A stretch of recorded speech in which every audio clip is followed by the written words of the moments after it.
Hi guys, another day. Yeah, it looks like I'm wearing the same blue top again. I am. I've got about 3 of these. That's why you see me wearing them in all my videos. They're my garage clothes, so yeah. Yeah, today I went to the wreckers, salvage yard again, and had a little bit of a scavenge around for some parts that I thought I had, and maybe in my shed, but I'm not 100% sure, and I couldn't be bothered going looking for them. And these were small parts that I thought, I can put them in my pocket, and you know, no one's going to know. So I ended up getting a couple of plugs today. So I got, get this torch to lean up. So I got this white connector here, and I got this connector here. Now I'm 100% sure I've got these, but I haven't seen them in years and years and years. So they're going to be somewhere, I just don't know where. Also, that drain pipe I spoke about in some other a couple of videos ago. Well, I got one of them. I actually told her I had that, and she didn't charge me for it. So it's probably the same with the plugs. If I told her I had them, I wouldn't have got charged for them. You know, I don't usually worry about stuff like that. When all the good stuff's stripped out, the rest of the car goes to the crushers, and that's the sort of stuff that gets crushed. Another job I did, this is the sort of new console that I bought. Now I haven't chopped anything out on the sides or anything like that yet, but you know, that's the old one there, and I've got all the templates, and eventually when I'm ready to do it, you know, I'll take that template off, lay it over the top here, mark out what I got to mark out, and then take sections out of that console to make up what I need to fill the sides here. So that's all good. One thing I did do today though was I did cut this back. This obviously came right to the end here, but it only needed to go as far as this plastic insert, so that's what I did. I completely hacked it off on that one. The only thing that really gave this any support was where it clipped in over the insert here. So this time round I thought, well, you know, I still have to cut it back. Why not just put a piece back in there, reinforce it, and you know, it's as good as new. So I did that. The one that's in the truck now, this top piece here, with what's still on it, it actually comes out to about here. So I could have come out to here if I wanted to, but I didn't see any reason to. Sort of kept it level with the back of this. So so that's one thing I've done today.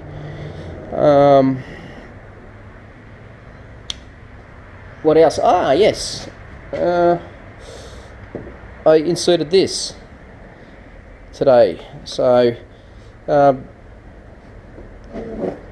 all I did was that chrome bar that I used for the handle there, for the cowl vent, on the ends of these bars there was some flattened tabs with a hole drilled in them. And I'd thrown them out. I put them in that bin there, and I was sort of taking a look at this, and I'm thinking, I need to make some brackets, or I need to go through my bracket bin and find something to hold this in, because originally this insert was screwed to the T-bar shifter, not to the console. So I went through the bin. No one's going to see this, but I used the little tabs that I cut off the end. This one here, and then this one here, it's a bit longer. I just sort of come across from you know, what holds this cigarette lighter ashtray insert in. So yeah, I just found a longer screw, and I still had this, that was still fixed to a section of bar that I didn't use when I made that second handle. And yeah, and that's in solid, it won't move. I don't even need to put one on this side, to be honest. Yeah, it's lucky that there was 2 factory like little sleeves, or I'm not sure what you call them, little tubes on this side that had threads in them, but nothing ever went in there. I don't know what it was for, to be honest, because I've pulled a few of these consoles out now, and I can guarantee you there was nothing in these, but they were threaded, and it just happened to be in the right spot. So that's worked out really good, guys. So that's in now. Now, one of the other problems I was going to have was I'm running a T-bar shifter out of a 85 Falcon. So this is it. Came out of my donor car. It was actually in the 79 Fairmont wagon that I had, and the guy that had owned it before me had put an 85 interior in it, and the T-bar shifters changed for that 85 model. So I ended up with this. Now, the only problem I was going to have was this is a round shaft and this is an oval shaft. So I went back to the same Festiva that I'd pulled this console out of and bits and pieces out of, and I scavenged the tube off the T-bar. Now, the way the T-bar is built is it's like a zinc plated round shaft, similar to that, but it's like zinc plated, and it has a tube over the top of it. And all I did was took the tube.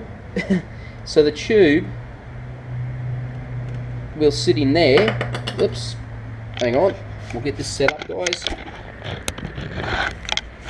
Look at me and my brilliant camera work, eh? So what happens is I've only just glued this, so I'm not gonna play around with it. Another way I could have done it was to heat it up with the heat gun, but I realised that too late when I tried to actually force it over that curve, and I shattered it. And I was left with half of it. So what's going to happen is that'll just slip straight over that shaft. I've already tried it, and the beautiful thing is this hex nut here, which is like basically a tensioner nut that does up against the T-bar handle, that actually slides inside the tube and it locks itself in place. Now, from my rough mock-up of when I've sat this in the truck with the subfloor, the tubular subfloor in there, it doesn't come up very high. The handle only sits here, so you only get about that much of the shaft coming through. Actually, where it starts to change direction, that's all you've got coming through. So when this comes up through here, I've still got plenty underneath it, and you don't see where that joint is. But I just wanted to make sure I had plenty, so I wouldn't fall short. But it fits it beautifully, and I'm not going to get any slop in the or any slack, I should say, in the shaft of the T-bar moving in that elongated hole, that oval hole, because once that goes on to the shaft, it will then match. So that's another little job I've done today. Didn't take long, a couple of minutes, but yeah, I stuffed around with that. My mate Mike came down on Sunday. Awesome. Looked at this, had a look at my pattern, did a couple of measurements. He worked out a plan. He's gone back to his workshop. He's not actually going to make it in one piece. He said that because there's a lot of angles here, it's going to be too hard. So, like he did with my back window on my Chevy, although that's made out of stainless steel, he's going to use the same principle for here. Now we needed a really good radius here, and I just used the lid off a jar to get that radius, and then Mike looked at the door and he said, why don't you use the radius off the door? So we just stuck the cardboard template behind it and basically just traced it from here, from a straight part around the corner down to another straight part. So now Mike has his radius for the corners of the for all four corners of the windscreen. One thing he wanted me to do was get a windscreen rubber so that when he brings it back and we tack it all in place, we've drawn a line there where we think the lip is going to be welded to, and then obviously we need a gap behind it because of the thickness of the rubber. Now I pulled this rubber out of a van. I pulled it, it wasn't a windscreen rubber, it was a side window rubber. It had a glass window in it, not a metal panel, and I thought that this would work for the application. Not that I was going to ever keep this one, I just wanted it to do a mock-up so I could work out the thickness of the rubber, so that we knew where to weld that piece in. Well, it turns out that is not going to work, but lucky I got the motor wreckers to mark it for me, and that little mark means I can return it and get my money back. So that's going to go back, and I'm going to make some inquiries as to where I can just get a straight length of windscreen rubber. So I'll call a couple of the windscreen places, see if I can get some information out of them. I might go and see the guy that cut the windscreen for the Chev and the back window for the Chev, even though we did them 20 years apart. He's a pretty good guy, so I'll go down and see him, or I'll give him a call and see if I can pick up some windscreen rubber. I sort of knew what I was looking for when I went there, but they didn't have any cars in the yard of that particular model or year, because these cars date back to, they're pre-80s, so, well, not pre-80s, they're pre-90s, so they're like 1978 to 88, I guess. 10-year span there where they used that type of windscreen rubber that I was looking for, and they were used mostly on GMs because Ford will always like a glued-in windscreen, where the GMs weren't. Pretty much like these side windows on all these Mitsubishi and Toyota vans, high-ace vans and stuff like that. Just the rubber went over the lip, and then you push the screen inside the rubber, and then there'd be another skinny rubber insert. This one doesn't have it, but there'd be a skinny rubber insert that you'd push in there, and you'd work your way along until you completely had inserted that piece, and that would just keep tension on the rubber, which stopped the screen from popping out. So I've got to find somewhere that sells it. I've never bought it before, so yeah, I'll make a few inquiries and see if I can get enough for here. I need roughly just under 4 meters, I think. Yeah, I think so. I know it's 1200 across, and I've got a feeling it's about 460. So if we make that 500 either side, yeah, and you're looking. I think you're looking at about 4 meters or something like that. What else did I get today? Okay, yeah, I got something that I'd had my eye on for ages, and it's like, should I grab it or shouldn't I grab it? Because it wasn't the right colour. But I've never seen one of these before, and this must have been like a rare option in a Ford Festiva. And today I thought, stuff it, I'm going to grab it. And in the back of in the back of this back end of the console, they normally have these. Every Festiva I've ever seen or pulled parts out of or driven or whatever And don't think I have a love affair with a Festiva. I don't. They're just a good donor car because they're small. Everything's small and it fits into that cab. And as you know, the cabs of the 20s and 30s, you know, they were pretty small inside. So that's the only reason the Festiva got used. But anyway, that comes out. And look what I found. It's actually an ashtray. It's never been used. It's clean as a whistle. It's brand new. Now, the car that this came out of, I got that little, I got that out of. That was the piece I broke off the air conditioner. I got that. I got that drain pipe. I got those two plugs for the fan motor. And this was in the same car. Now the console in that car was grey. It was grey, exactly the same.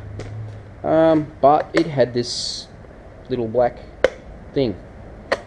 So the black doesn't look too bad. I've got black features in the truck, you know, like a lot of the console, you know, that is black. It just needs armor rolling.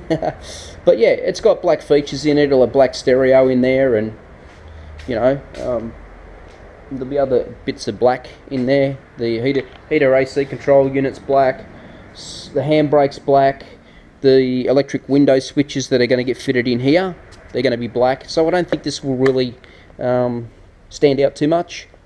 And it's sort of nice. I don't know what I use it for, but you know, maybe an adapter for you know, a spare adapter for a phone or cable or anything, loose change.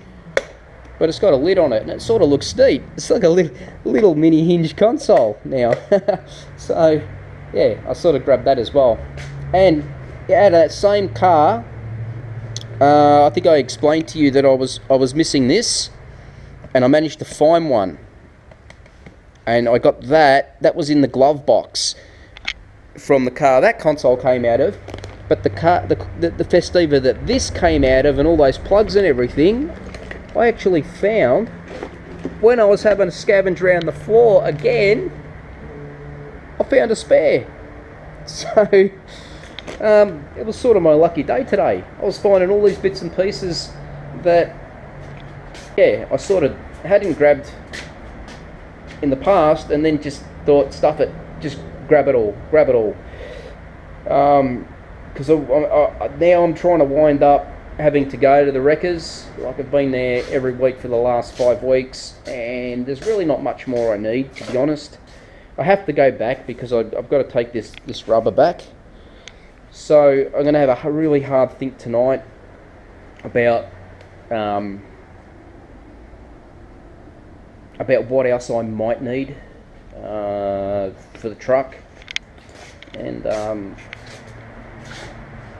yeah, just try and make one last trip down there, because everything else that I buy for the truck will be new.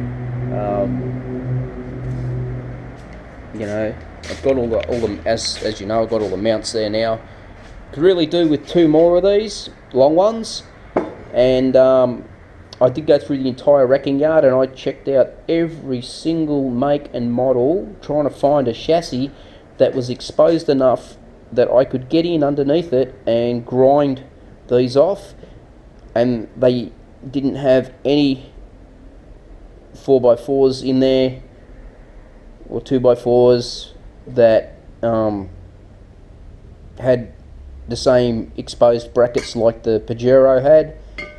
They had no utilities that had the cabs taken off and were just basically a rolling chassis. They had nothing in there like that. Everything had a cab on it or had a body on it. So I think the other two, I'll just make them. And the other two, I wanted them for right in the center of the door here. So I was going to put a mount here, obviously one up the front here, and I was going to put another one right here, right in the middle of the door opening, to stop any sag in the cab. So yeah, I might make those two. You know, they don't need to have these cups in it. I can basically put any type of rubber in there. I've got my 4 main ones, so that's enough. Got my gauges. My gauges arrived today, and opened them up and had a little bit of a, not a hissy fit, but a sort of panicked. I thought, damn it, you forgot to put all the sender units and everything in it. So I open up every box to have a look inside, in case all the sender units were inside the boxes. Nah, there's no sender units at all. There's nothing. So I open up the Speedo and the Reptaco, and they do have their plugs that plug into the back of the units in the box with them. But yeah, no senders. No senders for anything. No water or oil. So I go back to the listing on eBay. And I sort of read it, and then I read it again, and I read it again, and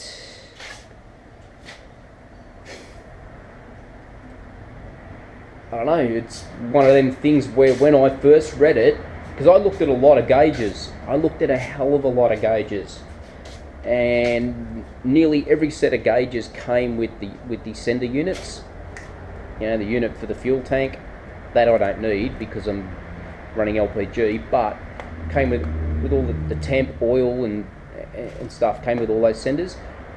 And the way the guy's written up this listing, when you read it the first time and you physically don't have the item in your hand, it reads like you're going to receive the sender units with the gauges.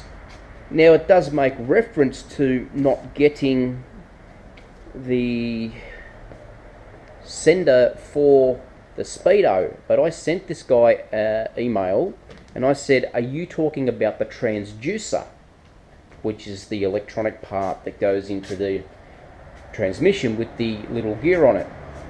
And he says, yes, that's what I'm talking about. So he does make reference to not getting the Speedo sensor, but he doesn't make clear that you are not going to get all the other sender units with the gauges. But the more you sit there and read it, and you hold strangely, you have those gauges in your hand, you realise that, oh, okay, now I understand what he's saying. So it wasn't clear cut. It was the very misleading ad. Does it sort of bother me? Yes and no, but you know, I have all the sender units anyway, which I hope are compatible for these gauges. They're all standard Ford, straight off the Cleveland. So I hope they all hook up, and yeah, I won't really bother me then. You know, I sort of wondered why his gauges were a little bit cheaper than everybody else, but he was the only one selling this particular brand of gauge as well. So there wasn't anybody that I could find on eBay selling these type of gauges. So yeah, you couldn't make a real good comparison. You just sort of had to read the listing and I guess interpret it for yourself, because as I said in a previous video, these guys don't answer questions properly. They half answer them, or they don't answer them, and you have to send them a reply email asking about a specific thing, which, yeah, you just don't get the right answers back, and before you know it, you've sent like 3 or 4 emails to the one guy, and then you just go, fuck it, I'll order it, you know. So yeah, but no, I like the gauges. They're nice. They look good. So yeah, I'll give you a look later. Cheers. Okay guys, I've come inside just to give you a look at the gauges and the bear claw locks. So these are the bear claw locks, made in the USA. They're nice. They're a two-stage. There's two-stage lock. Made in New Hampton. So yeah, no, very nice. I have to have a two-stage lock to pass engineering. So I'm not going to have any issues with those.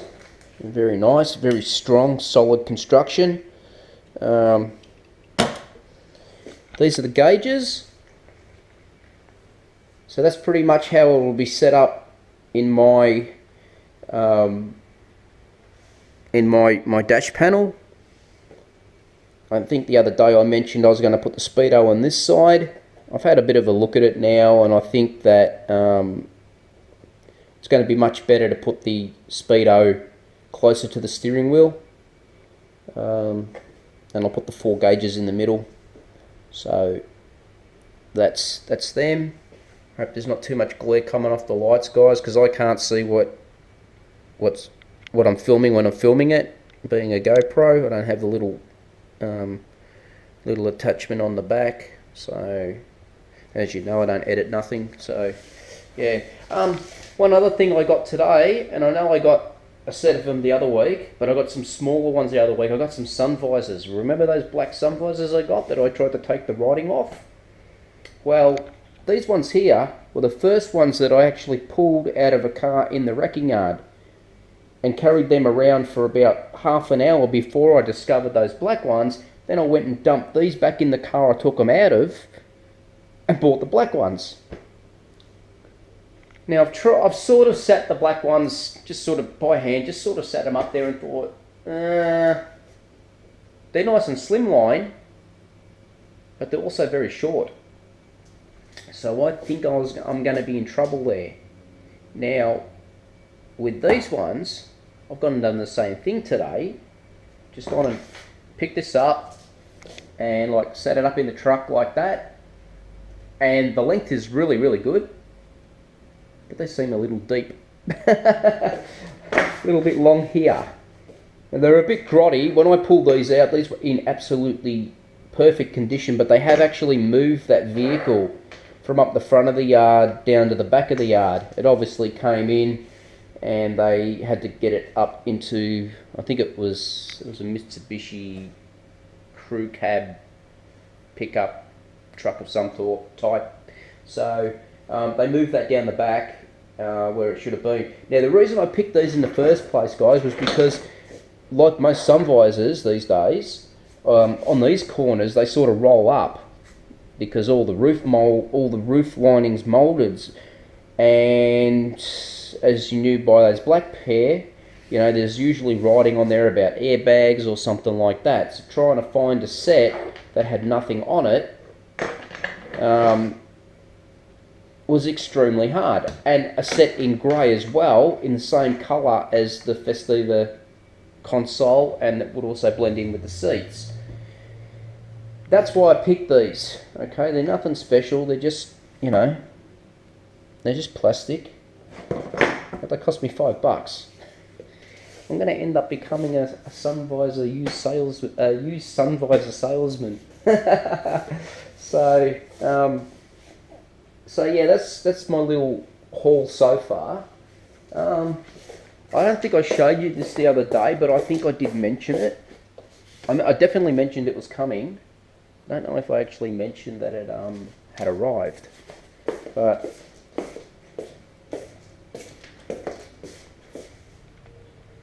that's my little Studebaker vehicle serial number identification plate that came from India. You know, that was a good buy. Come with the little screws as well. They're actually more like little rivets. They're proper little rivets with like a little, I don't know what you'd call them. It's like an Archimedes screw on them. Yeah, so yeah, that came. That, you know, that was whatever it was, $6.75 Australian. I think the postage was actually more to get it here. It's about $6.95 for the postage, and the plate was $6.75. So I'm happy I got that now, so I can when I'm ready, stamp the serial number on that, and yeah, all's good. So I'm still waiting on that second delivery from Gearhead Enterprises, which I'm hoping we'll get here in the next couple of days. I'm still waiting on that silicon ducting, which I'm very, very surprised it hasn't arrived yet, because Hong Kong and China are real quick with stuff. These gauges have blown me away. I don't know what's happened with the US Postal Service, but I tell you, I'm impressed. I'm impressed. Both the orders that I got from this seller and from Gearhead have turned up in what I consider record time. So yeah, I don't know what they're like domestically over there, but internationally, I can't complain. These have turned up in record time compared to what I used, if I used to get stuff years and years ago out of the States. God, I used to wait forever. It'd be like 4, 5 weeks, 6 weeks. These are getting here in 8 days, 9 days now. So yeah, really good, really good. All right, not much more to tell, guys. Yeah, so I'll leave it here. I'll leave it here for now, and yeah, talk to you soon.